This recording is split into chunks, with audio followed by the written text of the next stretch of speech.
ଝାରସୁଗୁଡ଼ା ଜିଲ୍ଲା କୁଲାବିରା ବ୍ଲକ ସମାସିଂହା ପଞ୍ଚାୟତର ଅନ୍ୟତମ ଶିକ୍ଷାକେନ୍ଦ୍ର ଭାବେ ସମଗ୍ର ଓଡ଼ିଶାରେ ସୁପ୍ରସିଦ୍ଧି ଲାଭ କରିଥିବା ସମାସିଂହା ମାଟିରେ କ୍ଷୀରୋଦ ଗୌନ୍ତିଆ ବାଳିକା ଉଚ୍ଚ ବିଦ୍ୟାଳୟ ନାମରେ ନାମିତ ଶିକ୍ଷାନୁଷ୍ଠାନ 27ତମ ବାର୍ଷିକ ଉତ୍ସବ ଅନୁଷ୍ଠିତ ହୋଇଯାଇଛି। ବିଦ୍ୟାଳୟର ସଭାପତି ତୁଳାରାମ ସେନାପତିଙ୍କ ସଭାପତିତ୍ୱରେ ଆୟୋଜିତ କାର୍ଯ୍ୟକ୍ରମରେ ମୁଖ୍ୟ ଅତିଥି ଭାବରେ ଝାରସୁଗୁଡ଼ା ବିଧାୟିକା ସୁଶ୍ରୀ ଦୀପାଲି ଦାସ ଯୋଗଦେଇ ଏହି ଶିକ୍ଷାନୁଷ୍ଠାନର ପ୍ରତିଷ୍ଠାତା ସ୍ୱର୍ଗତ ଭାଗବତ ପ୍ରସାଦ ଗୌନ୍ତିଆ ଦେବଦୂତ ଭାବରେ ବର୍ଣ୍ଣନା କରିବା ସହିତ ବିଦ୍ୟାଳୟର କାର୍ଯ୍ୟଦକ୍ଷତାକୁ ନେଇ ସନ୍ତୋଷ ପ୍ରକଟ କରିବା ସହ ଭୂୟସୀ ପ୍ରଶଂସା କରିଥିଲେ। ସେହିପରି ସମ୍ମାନିତ ଅତିଥି ଭାବରେ ସମ୍ପାଦକ ମଦନ ମୋହନ ପଟେଲ, ଅବସରପ୍ରାପ୍ତ ଶିକ୍ଷକ ଗୁରୁଚରଣ ସାହୁ, ସ୍ଥାନୀୟ ସରପଞ୍ଚ କରୁଣାକର ସେଠ ପ୍ରମୁଖ ଯୋଗ ଦେଇଥିବା ବେଳେ ମୁଖ୍ୟ ବକ୍ତା ଭାବରେ ଜିଲ୍ଲା ଶିକ୍ଷା ଅଧିକାରୀ ପୁଷ୍ପାମିନ ଯୋଗଦେଇ ଶିକ୍ଷା ସମାଜ ବିକାଶର ଅବିଚ୍ଛେଦ ଅଙ୍ଗ ବୋଲି ଅଭିହିତ କରିବା ସହିତ ଅଞ୍ଚଳର ସର୍ବୋତ୍ତମ ଶିକ୍ଷା ଅନୁଷ୍ଠାନ ଭାବରେ ଉନ୍ନତି କାମନା କରିଥିଲେ। ଅତିଥିଗଣ ଖାଲି ବହି ଭିତରେ ଛାତ୍ରଛାତ୍ରୀମାନଙ୍କୁ ସୀମିତ ରଖିଲେ ହେବ ନାହିଁ ବୋଲି କହିଥିଲେ। ସେମାନେ ଦେଶର ଭବିଷ୍ୟତ, କାରଣ ରାଷ୍ଟ୍ର ନିର୍ମାଣ ବିକାଶ ସେମାନଙ୍କ ଉପରେ ନିର୍ଭର କରେ। ଏଣୁ ପ୍ରତ୍ୟେକ ଶିକ୍ଷାର୍ଥୀ କର୍ତ୍ତବ୍ୟନିଷ୍ଠ, ଭାଷାନୁରାଗୀ ଓ ଆଜ୍ଞାନୁବର୍ତ୍ତିତା ହେବା ଜରୁରୀ। ଏହା ସହ ସେମାନଙ୍କୁ ନୈତିକ ଶିକ୍ଷା ଓ ମାନବିକତା ସମ୍ପର୍କରେ ଶିକ୍ଷକମାନେ ଶିକ୍ଷା ଦେବା ଆବଶ୍ୟକ ବୋଲି ବକ୍ତବ୍ୟ ରଖିଥିଲେ। ଜଣେ ଛାତ୍ର ଭିତରେ ସଚେତନତା, ଏକାଗ୍ରତା ଏବଂ ନିର୍ଭୀକତା ଗୁଣ ରହିବା ଏକାନ୍ତ ଆବଶ୍ୟକ ବୋଲି ମତବ୍ୟକ୍ତ କରାଯାଇଥିଲା। ଏହି ବାର୍ଷିକ ଉତ୍ସବରେ କ୍ଷୀରୋଦ ଗୌନ୍ତିଆ ବାଳିକା ଉଚ୍ଚ ବିଦ୍ୟାଳୟର ପ୍ରଧାନ ଶିକ୍ଷକ ନିର୍ମଳ ଚାନ୍ଦ 1995 ମସିହାରେ ଜନ୍ମ ନେଇଥିବା ଏହି ଶିକ୍ଷାର କ୍ଷୁଦ୍ରତରୁ ଆଜି ମହାଦ୍ରୁମରେ ପରିଣତ ହୋଇପାରିଥିବା ନିଜ ବିବରଣୀରେ ଉଲ୍ଲେଖ କରିଥିଲେ। ସେହି କ୍ଷୁଦ୍ର ଶିକ୍ଷାନୁଷ୍ଠାନ ପଦଟି 1995 ପ୍ରାରମ୍ଭିକ ପର୍ଯ୍ୟାୟରେ ବହୁତ ବାଧାବିଘ୍ନ ଅତିକ୍ରମ କରି 2006 ମସିହାରୁ ନିୟମିତ ଘାତ ପ୍ରତିଘାତ ଦେଇ ଉଚ୍ଚ ବିଦ୍ୟାଳୟର ରୂପ ନେଇ ଏହି ଅଞ୍ଚଳର ବହୁ ଗରିବ ଛାତ୍ରଛାତ୍ରୀଙ୍କୁ ଉଚ୍ଚଶିକ୍ଷାର ସୁଯୋଗ ଦେଇଥିବା ବିଷୟରେ ଜଣାଇଥିଲେ। ଏହି ଉତ୍ସବ ଅବସରରେ ଶିକ୍ଷକ ସଚିନ୍ଦ୍ର ପଟେଲ ମଞ୍ଚ ପରିଚାଳନା କରିଥିବା ବେଳେ ଶିକ୍ଷୟିତ୍ରୀ ସୁପ୍ରଭା ସାହୁ ଅତିଥି ପରିଚୟ ପ୍ରଦାନ କରିଥିଲେ। କାର୍ଯ୍ୟକ୍ରମର ସଞ୍ଚାଳନ କ୍ଷେତ୍ରରେ ଶିକ୍ଷୟିତ୍ରୀ ରଶ୍ମିରେଖା ପଟେଲ, ଅଞ୍ଜଳି ପଟେଲ, ସନ୍ଧ୍ୟାରାଣୀ ଚୌଧୁରୀ, ଅଂଶୁମଞ୍ଜରୀ ଚୌଧୁରୀ, ମଞ୍ଜୁ ସାହୁ, ଭଗବତୀ ବଗାର, ସୁନନ୍ଦ ପଟେଲ, ମନୋଜ ମିର୍ଦ୍ଧା, ପ୍ରଶ୍ନ ବଗାର, ରୀନା କିଷାନ, କୈଳାସ ସେନାପତି, ଗୋବର୍ଦ୍ଧନ ବଗାର, ଫପ୍ଲିତୁଲି ବେରିଆ, ମିତା ମାଝୀ, ସୁମିତ୍ରା କିଷାନ, ଭୀଷ୍ମଦେବ ପଟେଲ, ଦିলীପ ସେନାପତି ପ୍ରମୁଖ ସହଯୋଗ କରିଥିଲେ। ସ୍ୱଚ୍ଛତା, ମେଧା, ଚିତ୍ରାଙ୍କନ, ସଙ୍ଗୀତ, ନୃତ୍ୟ ତଥା କ୍ରୀଡ଼ା ପରି ବିଭିନ୍ନ କ୍ଷେତ୍ରରେ ଉଚ୍ଚ ପ୍ରତିଷ୍ଠା ପ୍ରତିପାଦନ କରିଥିବା ଛାତ୍ରୀମାନଙ୍କୁ ଅତିଥିଗଣ ପୁରସ୍କୃତ କରିଥିଲେ। ଆସନ୍ତା ନଭେମ୍ବର ମାସରେ ଅନୁଷ୍ଠାନର ରୌପ୍ୟ ଜୟନ୍ତୀ ପାଳନ ପାଇଁ ଆନୁଷଙ୍ଗିକ ବ୍ୟବସ୍ଥା ଗ୍ରହଣ କରାଯିବା ସହିତ ଜୟନ୍ତୀ ମହୋତ୍ସବ ଭାବରେ ପାଳନ କରାଯିବାକୁ ସ୍ଥିର କରାଯାଇଥିଲା। ସୂଚନାଯୋଗ୍ୟ ଯେ ପ୍ରାୟ 26 ବର୍ଷ ପୂର୍ବେ ଗ୍ରାମବାସୀଙ୍କ ଉଦ୍ୟମକ୍ରମେ ବିଦ୍ୟାଳୟଟି ସ୍ଥାପିତ ହୋଇଥିଲା। ଏହାକୁ ଅତିକ୍ରମ କରି ଶିକ୍ଷକ ଶିକ୍ଷୟିତ୍ରୀ ତଥା କର୍ମଚାରୀଙ୍କ ଅଦମ୍ୟ ଚେଷ୍ଟା ଫଳରେ ଆଜି ସମଗ୍ର ପଶ୍ଚିମ ଓଡ଼ିଶାରେ ଏକ ସ୍ୱତନ୍ତ୍ର ପରିଚୟ ସୃଷ୍ଟି କରିଛି ଏହି ଶିକ୍ଷାନୁଷ୍ଠାନ। ଏପରିକି ଝାରସୁଗୁଡ଼ା, ସୁନ୍ଦରଗଡ଼, ସମ୍ବଲପୁର, ଦେବଗଡ଼, ସୋନପୁର, ନୟାଗଡ଼ ତଥା ବରଗଡ଼ ଜିଲ୍ଲାର ଛାତ୍ରୀମାନେ ଆସି ଏହି ଶିକ୍ଷାନୁଷ୍ଠାନରେ ଅଧ୍ୟୟନ କରୁଛନ୍ତି। ଅଷ୍ଟମ, ନବମ ଏବଂ ଦଶମ ଶ୍ରେଣୀରେ ବର୍ତ୍ତମାନ ବିଭିନ୍ନ ଜିଲ୍ଲାରୁ 262 ଜଣ ଅଧ୍ୟୟନ କରୁଥିବା ବେଳେ ସେମାନଙ୍କ ମଧ୍ୟରୁ 225 ଜଣ ଛାତ୍ରୀ ଅନ୍ତେବାସୀ ଏବଂ ବଳକା 37 ଜଣ ଛାତ୍ରୀ ଦିବାଧ୍ୟାୟୀ ରହିଛନ୍ତି। ଶିକ୍ଷା କ୍ଷେତ୍ରରେ କାହିଁକି ଅନ୍ୟାନ୍ୟ ସହପାଠ୍ୟ କାର୍ଯ୍ୟକ୍ରମରେ ମଧ୍ୟ ଉଲ୍ଲେଖନୀୟ ସଫଳତା ହାସଲ କରିଛି ଏହି ଶିକ୍ଷାନୁଷ୍ଠାନ। ବାର୍ଷିକ ବିବରଣୀ ପ୍ରଦାନ ଅବସରରେ ସ୍କୁଲ ପ୍ରଧାନ ଶିକ୍ଷକ ନିର୍ମଳ ଚାନ୍ଦ ବିଭିନ୍ନ ତଥ୍ୟ ଉପସ୍ଥାପନ କରିଥିଲେ। ତେବେ ବର୍ତ୍ତମାନ ବିଦ୍ୟାଳୟର ଏକ ଡାଇନିଂ ହଲ୍ର ଆବଶ୍ୟକତା ରହିଥିବା ଦୃଷ୍ଟିରୁ ବିଧାୟିକା ମହୋଦୟଙ୍କ ଦୃଷ୍ଟି ଆକର୍ଷଣ କରାଯିବା ପରେ ଏହି ଅବସରରେ ବିଧାୟିକା ଏକ ଡାଇନିଂ ହଲ୍ର ବ୍ୟବସ୍ଥା ପାଇଁ ଅନୁଦାନର ବ୍ୟବସ୍ଥା କରାଯିବାର ପ୍ରତିଶ୍ରୁତି ଦେଇଥିଲେ। ଓଡ଼ିଶା ସରକାରଙ୍କ ଗଣଶିକ୍ଷା ବିଭାଗ ତରଫରୁ ଟେଷ୍ଟ ସ୍କୁଲ ଭାବରେ ଆୱାର୍ଡ଼ ମଧ୍ୟ ପାଇବା ସହ ଅର୍ଥାତ୍ ପୁରସ୍କାର ଲାଭ କରିଛି। ଏହି ବିଦ୍ୟାଳୟ ମେଧାବୃତ୍ତି ଓ ଭାଷା ବୃତ୍ତିରେ ବିଶେଷ କୃତିତ୍ୱ ହାସଲ କରିଛନ୍ତି। ଏହି ବିଦ୍ୟାଳୟର ଛାତ୍ରୀମାନେ ସହଶିକ୍ଷା କାର୍ଯ୍ୟକ୍ରମ ମାନଙ୍କରେ ମଧ୍ୟ କୃତିତ୍ୱ ହାସଲ କରି ଖେଳକୁଦ, ନାଚ ଗୀତ, ବକ୍ତୃତା ପ୍ରତିଯୋଗିତାରେ ସଫଳ ହୋଇଛନ୍ତି। ସେହିପରି ବିଦ୍ୟାଳୟର ପୂର୍ବତନ ସମ୍ପାଦକ ମଦନ ମୋହନ ପଟେଲ ଏହି ଶିକ୍ଷାନୁଷ୍ଠାନର ସର୍ବାଙ୍ଗୀନ ଉନ୍ନତି ସକାଶେ ଗ୍ରାମବାସୀ ଏବଂ ଅଭିଭାବକମାନଙ୍କ ସହଯୋଗ କାମନା କରିଥିଲେ। କାର୍ଯ୍ୟକ୍ରମରେ ସ୍କୁଲର କୁନି କୁନି ଛାତ୍ରୀମାନଙ୍କୁ ମୁଖ୍ୟ ଅତିଥି ଓ ଅନ୍ୟାନ୍ୟ ନିମନ୍ତ୍ରିତ ଅତିଥିଙ୍କ ଦ୍ୱାରା ପୁରସ୍କାର ପ୍ରଦାନ କରାଯାଇଥିଲା। ସନ୍ଧ୍ୟାରେ ଛାତ୍ରୀମାନଙ୍କ ଦ୍ୱାରା ବିଭିନ୍ନ ସାଂସ୍କୃତିକ କାର୍ଯ୍ୟକ୍ରମ ପରିବେଷଣ କରାଯାଇଥିଲା। ଏହି ମନୋରଞ୍ଜନ କାର୍ଯ୍ୟକ୍ରମ ତଥା ବାର୍ଷିକ ଉତ୍ସବକୁ ସହସ୍ରାଧିକ ଅଞ୍ଚଳବାସୀ ବିଳମ୍ବିତ ରାଜିପୂର୍ଣ୍ଣ ମନୋଭରି ଉପଭୋଗ କରିଥିଲେ। ଏମାନଙ୍କ ମଧ୍ୟରେ ଅଧିକାଂଶ ଗ୍ରାମୀଣ ମହିଳାଙ୍କ ଉପସ୍ଥିତି ଦେଖିବାକୁ ମିଳିଛି।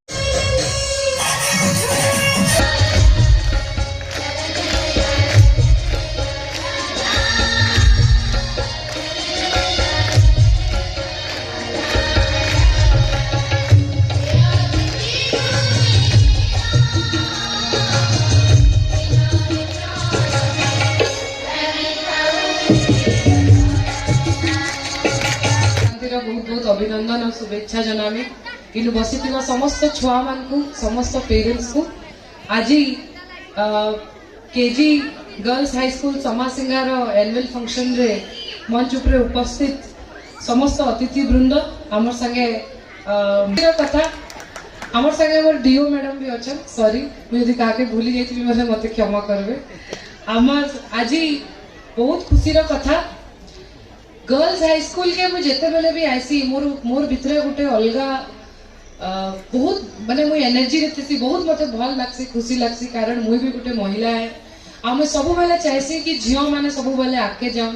कारण मोर बापा भी मत सब बेले आगे रखी मोर भाई भी अच्छे मुई भी अच्छे किंतु मत बेसी भल पाए कहीं झील मैंने बापा मान को सब लाडली तो आज आपन की जेते झील मैंने अच्छन जेते भी पेरेंट्स मैंने अच्छन तांकर लगी मैं दुई पद कहवा के चाहमी कि बेटियां हर किसी के नसीब में कहाँ होती हैं बेटियां हर किसी के नसीब में कहाँ होती हैं भगवान को जो घर पसंद आए बस वहां होती है तो भाग्य किसी तेमानकर तपस्या करी करी आसले देखिए झील जन्म हेसी कारण झील माने होचन लक्ष्मी झील माने पाद देले माने लक्ष्मी आसला कहसन आउ आमे जते बेले नवरात्र करसु आपण जानिथिबे कि आमे सब बेले कन्या मानकू जते बेले हमर नवरात्र खत्म हेसी आमे छुआ मानकू पूजा करसु तार परे उपास भांगसु छुआ माने होचन देवी झील माने होचन कन्या कन्यार देवी महालक्ष्मी माँ सरस्वती तांकर भितरे सबु रूप थिसी आज महिला माने जे हिसाब रे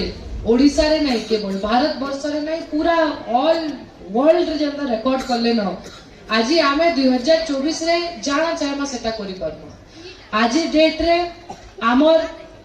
भारत रो प्रेसिडेंट द्रौपदी मुर्मू से भी महिला आ से केनु जानि छ हैं केनु ओडिसा अरे वाह तो जदि ओडिसा रो गुटे आमे महिला प्रेसिडेंट पाई पारुछु आमे जदि भगवान कर आशीर्वाद रहेला और गुरुजन मान कर सपोर्ट रहेला काली केजी गर्ल्स हाई स्कूल रो हमर इंडिया रो बेले हमर केजी गर्ल्स हाई स्कूल रो भी जने केवे न केवे भगवान कर आशीर्वाद रु आउ आज्ञा मान कर आशीर्वाद थिले आमे भी देखमु तार परे जे केवे न केवे गोटे प्रेसिडेंट नाले चीफ मिनिस्टर प्राइम मिनिस्टर हेबो तो आउ ई स्कूल रो रिजल्ट जंता डीओ मैडम कहउतले मते कि बहुत बढ़िया आसी सब बेले तो सेंते समस्त समस्त सबु सीनियर माने आपन को एतकी बढ़िया बढ़िया कथा माने कहले सेतिरो आमे खाली गुटे कथा सिखमा कि भल से पाठ पढ़मा आ बढ़िया से माँ बापन को रेस्पेक्ट करमा आ आके दिमा तापरे मैं कहबा के चाहमी मोर जियो मन कर कथा कहबा के चाहमी जते बेले मुई शांत थिली मुई भी तापरे बड़ हली मोर बापन को सबुतर फेवरेट थिली तापरे मुई जेन स्कूल रे कहली मते से स्कूल रे बापा पढ़ाले जाना करमी कहली सब बेले सेटा कहली तो जनता इनु भी जेते जियो माने अचन में जानी छे कि हमको जदि किछि माने माँ माने जते बेले हमको राखसन हमें कंप्लेन करवार थिले हमें बापा पके जासु हां कि नहीं बोले हमें बापा मनकर सबुतरु फेवरेट तो सेथि लागि जीवन रे केबे भी किछि भल काम करवार के गले निजर माँ बापा आशीर्वाद दबो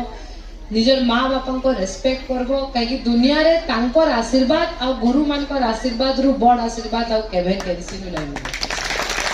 आउ भाग्य किसी जार जेन मान को मुड़ उपरे माँ और बापा दुई जन कर आशीर्वाद और हाथ से आज गोटे महिला हिसाब रे कहू छे गोटे झीलटे चाहले सबू किछि करि पारबा मते 27 वर्ष होचे 27 वर्ष रे एज रे मुई मोर घर भी चलासी मुई मोर माँ के भी देखसी मुई मोर भाई संगे दिन एटा ए हमर ए स्कूल रे जो पढुछंती से पिला हमको पई हमर जेंती परीक्षा रे दुईटा पर्याय अछि पाठ पढिबे परीक्षा देकी पास करबे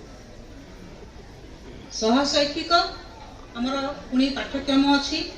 जो थरे हमर पिला माने आज एठी ताको रिजल्ट देखैकी जो माने कृतित्व हासिल करछंती से माने आज मंचरू हमर मुख्य अतिथि को प्राइज मिले पहले এইটা গোटे बढ़िया प्लाटफर्म आमर उत्सवटा वार्षिक उत्सवटा एइथिरे पिला माने तांकर बहुत जिनिस शिखिबार थाए आ गोटे कथा डाक्टर मान को जेतकी रोगी देखेबे सेथिरे माने खुशी होंगे आम गहण उपस्थित तांको करताली लगा डीओ महोदया किशोर महांती बड़ा नगर में आम